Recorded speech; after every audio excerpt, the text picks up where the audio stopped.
antara itu semua fasda li dini hayadak. Tapi yang paling penting itu adalah lihat agamanya. Tujuannya supaya apa? Jadi ketika ada masalah itu sama-sama lagi ke agama. Kita nih misalkan pulang kerja capek gitu kan, dia datang cuma dapat segini. Kalau bini kita nggak paham agama, ngomel apa? Gimana sih mas? Udah masih gini doang dapatnya, gimana? Itu orang kok nggak paham agama. Tapi kalau paham agama, ya sudahlah mas, ada mau Allah dibainya begini. Kan enak, benar nggak Pak Ilham? Karena jujur Pak, di balik laki-laki hebat, karena ada wanita yang hebat. Seringkali banyak lelaki jatuh karena perempuan. Al-mar'atu imadul bilad. Perempuan itu tiang negara. Kalau perempuannya rusak, lakinya rusak. Tapi seringkali laki hebat itu karena di belakang ada yang support. Ada yang support. Fir'aun bisa berproses demikian rupa karena Siti Asia ini wanita baik. Walaupun lakinya bejat, Fir'aun pun bejat Pak. Ada anak dibunuh, ada orang dibunuh, tapi bininya bagus. Disupport. Nah, banyak tokoh-tokoh dunia tuh. Soekarno atau siapapun itu karena di belakangnya orang hebat. Ada orang hebat. Kenapa Rasulullah itu bisa berdakwah di dunia lupa bila hasil karena Siti Khadijah. Khadijah kan disupport Pak. Apa segala macam. Maka jangan sampai salah pilih bini. Kalau sudah kawin gimana caranya? Perbaiki, yuk ngaji bareng.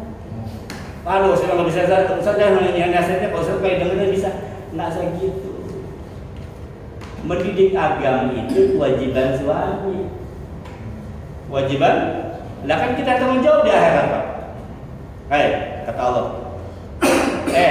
Jenab, ngapa kamu mau pakai jilbab? Ini laki saya jilbab aja, biarin aja. Tanya, kenapa minum pakai jilbab? Saya cekirnya jilbab. Ya udah nanti yang dikemplang siapa? Lakinya. Karena kita yang tanggung. Kata lakinya, saya udah suruh Allah dia aja bengal gitu kan. Nah itu bebas loh. Jadi apapun dilakukan oleh istri kita tanggung jawab kita. Tapi yang kita lakukan istri kita tanggung jawab. Paham ya? Makanya bapak mau badung duluan bagaimana istri mah nggak tanggung jawab ya. Tapi sebadung istri sekali pada istri bapak yang tanggung jawab. Bapak yang tahu. Maka seringkali kenapa istri Rasulullah jarang keluar rumah? Kata istri Rasulullah bahwa di setiap dinding rumah itu terdapat surga-surga Allah, terdapat pahala-pahala. Maka banyak sekali istri Rasulullah, istri orang-orang alim itu nggak pernah keluar. Kenapa? Karena dia tahu di balik tembok itu banyak berkah, banyak ridho dari Allah. Maka mereka jarang keluar. Mereka percaya ridho Allah itu cukup di dalam rumah. Kecuali ada kebutuhan yang memang harus dia harus keluar. Maka jangan aneh ketika ada bapak nemu kiai, ustaz atau ulama sahabat, bapak nggak pernah tahu bininya, karena memang bininya itu nggak mau. Bini lebih sedang mencari keridhoan di rumah. Semakin sering isi di dalam rumah, semakin banyak ridho Allah turun, semakin mudah bapak mendapatkan ridho Allah turun.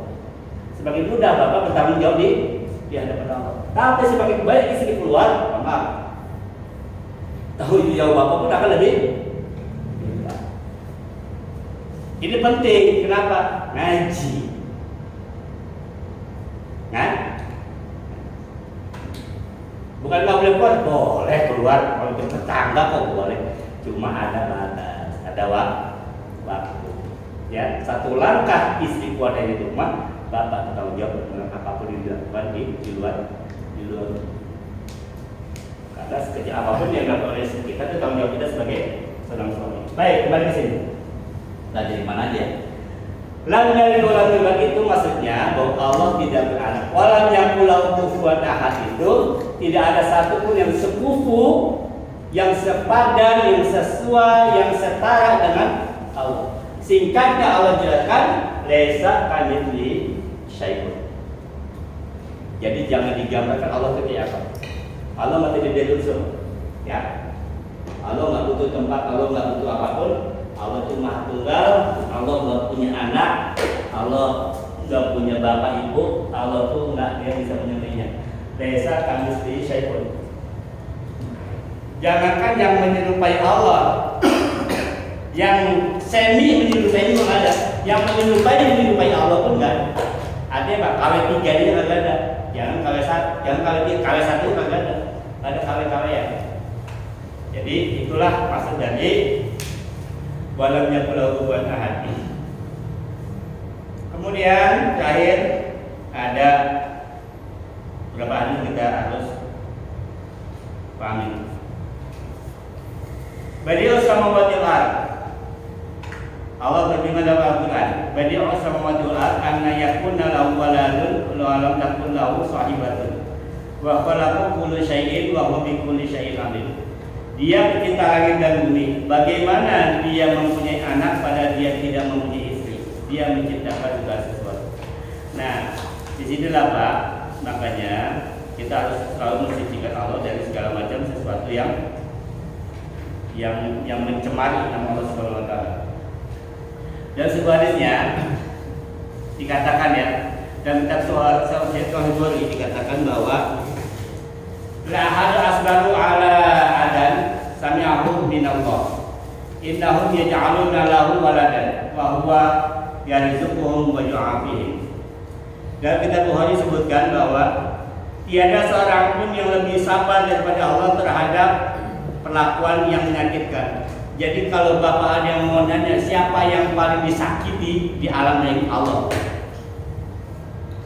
Allah yang paling disakiti. Kenapa? Kenapa? Sesungguhnya mereka menganggap Allah itu beranak. Ketika Allah dibilang Allah beranak, itu hinaan luar biasa. Wah, kalau punya anak aja kawin kakak. Ngerti tuh. Ngerti punya anak ya? Lu pulang aja sembarangan. Mau jomblo itu. Artinya apa? Karena tidak sesuai dengan keadaan dia. Ketika dia itu kan artinya apa? Kan menghina. Menghina kan? Cek dulu Pak. Jadi Tuhan itu maha jomblo, betul? Tuhan maha jomblo. Nggak usah takut sih. Jadi Allah itu paling terhina, ya. Paling dihinakan, paling dihinakan. Nyakitin. Sesungguhnya mereka menganggap bahwa Allah itu punya anak. Padahal dialah yang ngasih rezeki. Bapak ada nggak bawahan kayak gitu? Ada pembantu nih, ngina-ngina kita. Udah kasih makan, udah ditolongin, bikin rumah, masih ngina juga.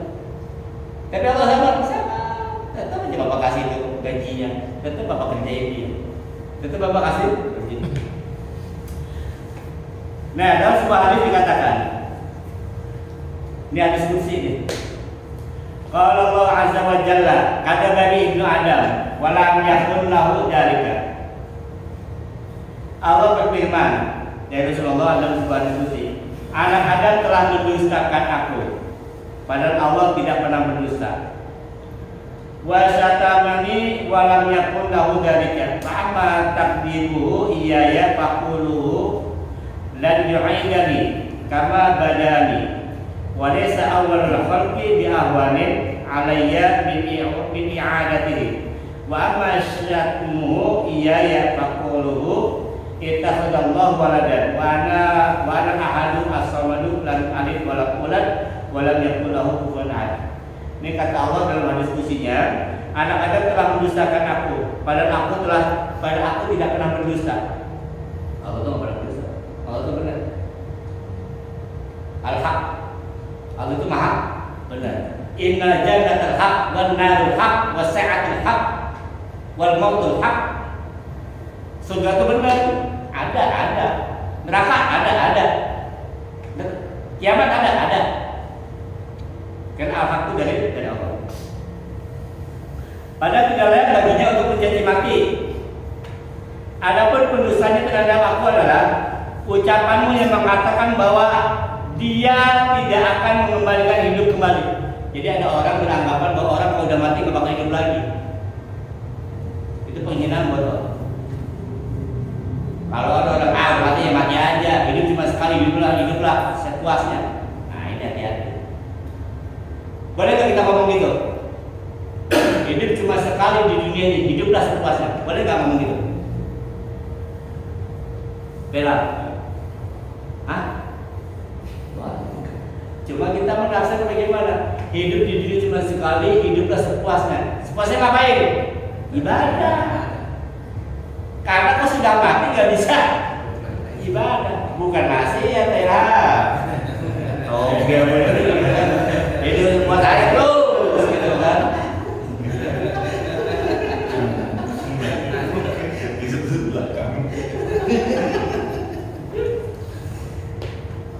Ya, jadi itu adalah perkataan Isa mengatakan bahwa orang kalau sudah mati bisa dibangkitkan. Sebagaimana dia menciptakanku pada permulaan, padahal penciptaan pertama itu tidaklah lebih mudah bagiku daripada mengembalikannya. Bikin amal renovasi susah mana? Hah? Renov. Pamer.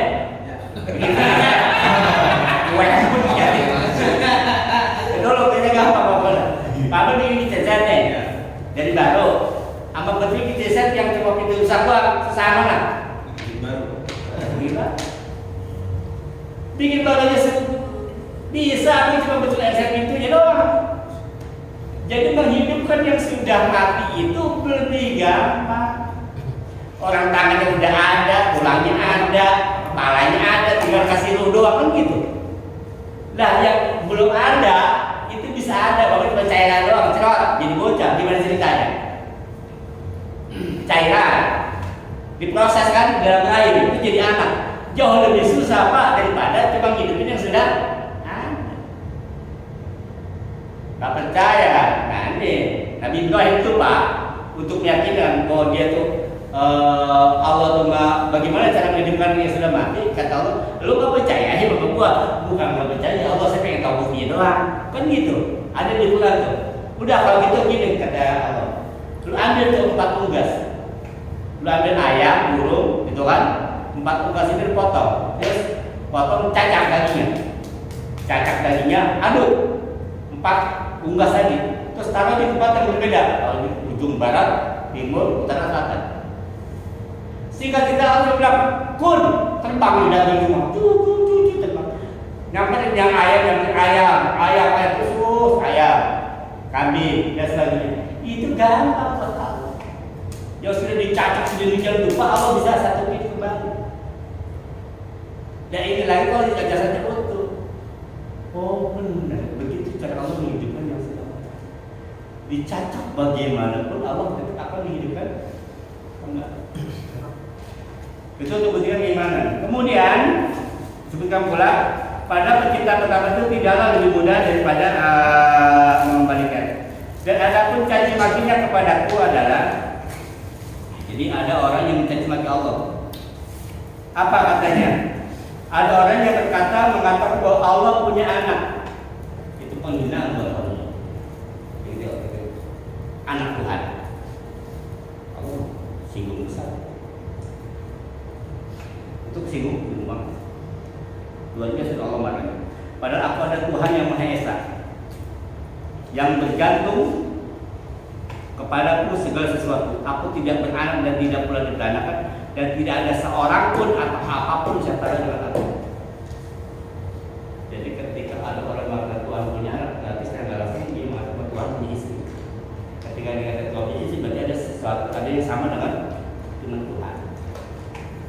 Ya. Nah, makanya Pak, ketika ada orang yang sudah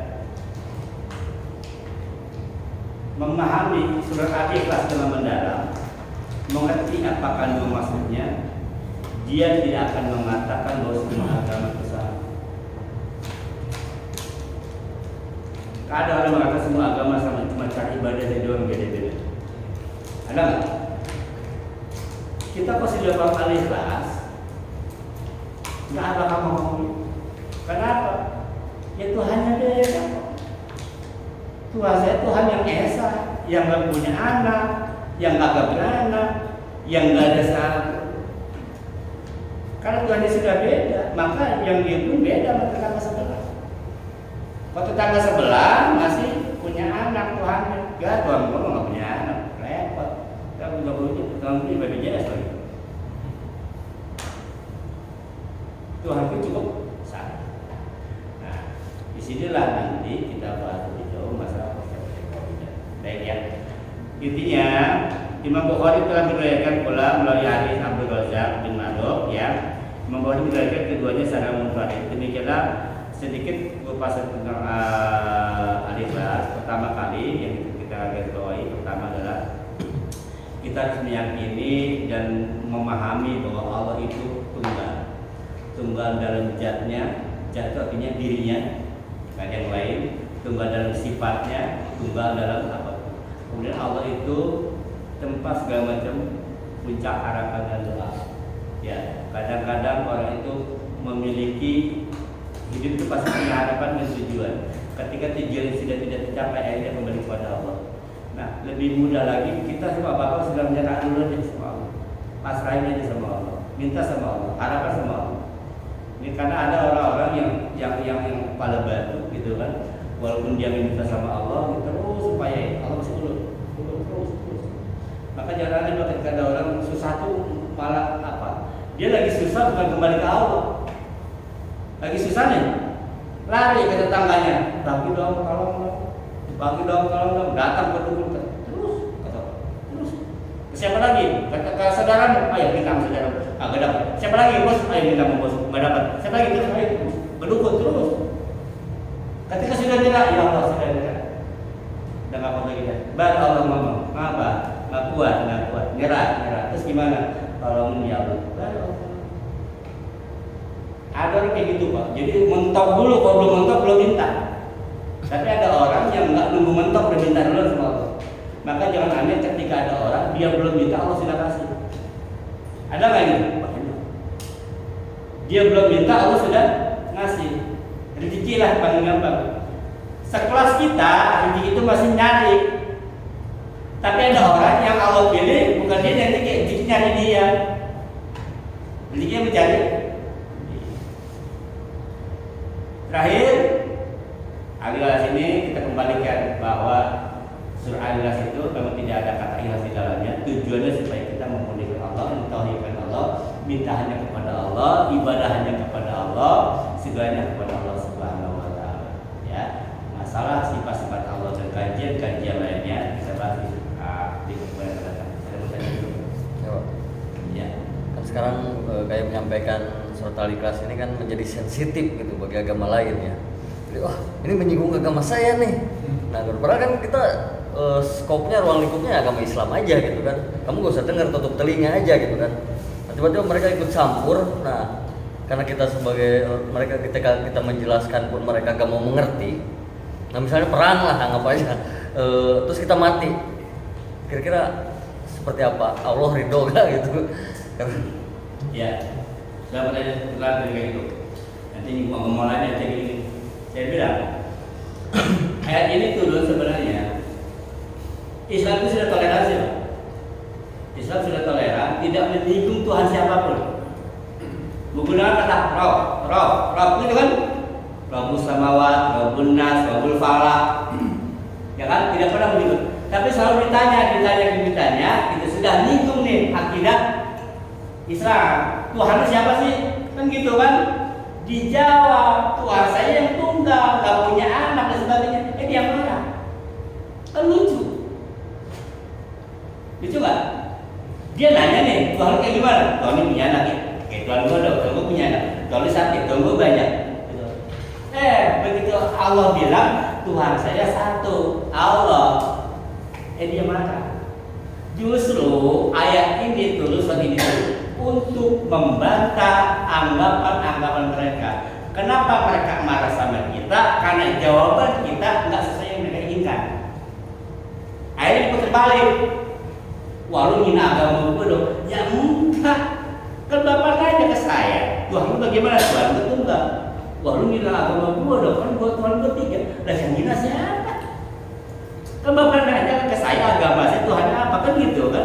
Ketika saya jawab dia akan menghina. Ini yang terjadi Pak. Ketika kita menjelaskan itu, cuma kita toleransi. Kita hanya menjelaskan Tuhan kita Allah itu yang tunggal, yang tempat tergantung segala macam apapun, yang nggak punya anak, kagak beranak, nggak punya pasangan, nggak punya bapak, kagak punya serikat, kagak punya apapun namanya, itu cuma satu tunggal. Kita hanya menjelaskan siapa Tuhan kita. Masalah dia marah itu bisa dia. Ingat, lakum dinukum. Ada batas toleransi buat kita. Maka kalau bicara toleransi itu masih diajarin, kita udah jauh. Dan juga kita sudah paham konsep toleransi. Kita jawab. Masalah jawabannya nggak sesuai dengan apa yang diinginkan, dia beda cerita. Yang penting kita tidak menghina Tuhan mereka. Ingat, ketika kita menghina Tuhan mereka, maka dia akan menghina Tuhan kita. Kan itu yang terjadi, Pak. Wah, Tuhan lu begini. Dibalikin nggak?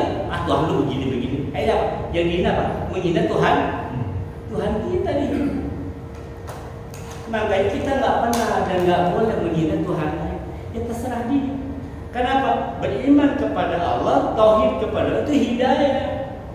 Allah yang ngasih. Innaka la tahdi man ahbabta, innallaha yahdi man yasha. Allah yang ngasih hidayah. Tugas kita cuma ngejawab, Tuhan siapa? Ini. Jawab aja. Masalah dia nanti masuk Islam apa enggak, dia percaya siapa enggak, ya itu Allah yang urusan. Karena bicara hidayah. Jangan kita bukan siapa-siapa. Rasulullah saja tidak bisa menghidayakan Abu Thalib. Kan itu pelajaran buat kita. Siapa Abu Thalib? Paman Rasulullah yang ngurus beliau dari kecil sampai tua, dibelain, tapi tetap Rasulullah nggak bisa ngasih hidayah kepada Abu Thalib. Ini lu emang siapa? Kan gitu. Makanya ketika kepada orang tadinya cukup tanya dengan jawaban yang secukupnya. Jangan sampai menghina Tuhan di luar Allah. Karena Allah sudah jelaskan dalam ayatnya. Jangan kau hina Tuhan mereka, karena dia akan menghina penghinaan. Sama ketika bapak katain bapaknya orang lain, dia akan katain orang tua kita. Masih kecil kan gitu kan? Waktu sekolah SD dulu. Oh bapak lu begini, bapak lu begini, kan gitu kan? Kan dulu, ayah. Karena suka ngecekin bapak teman kita, akhirnya apa? Katain bapak kita kan? Iya. Sama kejadian. Wah ingat ya langsung dulu ngomong macam mana ya? Oh bapak gue lu katain apa lu kan gitu kan? Lalu sih katain bapak gue duluan kan gitu. Itu yang terjadi. Makanya kalau kita tidak berpasti menghina Tuhan mereka. Kita menjelaskan Tuhan kita seperti itu. Kita nggak boleh menghina Tuhan mereka. Yang kedua, bicara ketika dia mati, syahid atau tidak kan itu kan ya? Ya. Membela agama kan? Kita tahu masalah dibela agama ini. Jangan dikira orang yang mati di medan perang pasti sabilillah, bukan tuh Pak. Pasti udah kita dapat cerita dulu pengajian hadis apa itu. Ada orang mati perang itu bukan karena bela agama Allah. Kenapa? Karena pengen ghanimah. Pengen harta rampasan perang. Wah lumayan nih dapat handphone nih mau menang nih gitu kan. Gitu. Jangan dikira apa ini tahun politik. Mana banget. Nanti 2023 nih besok nih. Udah mulai kan jargon-jargon agama dinaikin. Kok pikir siasa gini? Saya tanya. Oke, fikih siasa sebenarnya fikih siasa kayak apa sih? Karena sekarang banyak orang jual jargon-jargon agama untuk kepentingan pribadi, politik praktis. Saya tidak menemukan siapapun kalau mau bicara konsep bisa fikih siasa seperti ini seharusnya. Bagaimana cara berpolitik dalam Islam? Jadi jangan dulu apa-apa sudah mendorong orang seolah Islam itu dia mau Islam belum tentu Pak. Kan sudah kejadian kemarin pasal 102 itu pelajaran buat kita. Ketika kita biarin mati-matian ternyata akhirnya dia kesana kan gitu kan. Itu pelajaran buat kita. Nggak ada kepentingan abadi yang nggak ada apa? Kemudian abadi ada kepentingan abadi politik. Hati-hati besok nih 2024 pemilu ini sudah mulai main nih Pak. Jihad dibelain. Nanti dulu. Kalau saya golput boleh nggak? Itu lagi bicara beda lagi. Makanya hati-hati besok 2024 ini baik orang akan memelitir ayat, akan menitir hadis, akan memutar balikan sejarah dan fakta demi kepentingan satu golongan. Jangan sampai dia membuat ayat kita serang dengan serangan ayat, serangan balik ayat yang seharusnya ayat itu nggak boleh digunakan. Ingat, Allah ketika digunakan ayat itu bukan pada tempatnya Allah akan marah. Man kadzdzaba 'alaihi muta'ammidan fayatawa binarnya. Orang yang selalu bawa ayat Allah bukan pada tempatnya, berbohong atas nama Allah, Allah akan sisa di neraka. Jadi mau milih ayat pun lihat asbabun nuzul itu ayat. Kan kita begitu itu waktu masih 3 partai. Mohon maaf untuk menghina partai sebelah, la taqrab hadhihi syajar, yang mendekatin pohon ini. Pohon beringin waktu itu kan? Itu ayat itu dipakai buat supaya orang kepada milih Golkar. Mohon maaf. Pada ayat itu bisa tentang Nabi Adam di surga kan gitu. Lah apa hubungannya sama Golkar? Terus sebelah ngomong lagi, Ka'bah itu di surga bukan tusuk-tusuk. Benar nggak? Ya itulah. Jadi apa? Bungkusan agama ini hati-hati. Ya kita mau pengajian Pak, kembalikan pada koridor Islam yang benar seperti apa. Baik, ayat lagi. Cukup. Banyak kan lamaan. Ya kalau kita gini ya.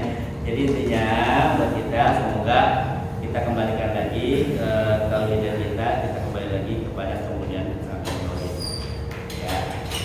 Sampai sekarang kita bahas tentang sifat 20, kemudian uluhiyah, rububiyah, asma wa sifat itu yang belum kita bahas ini. Subhanallahumma wa bihamdika, asyhadu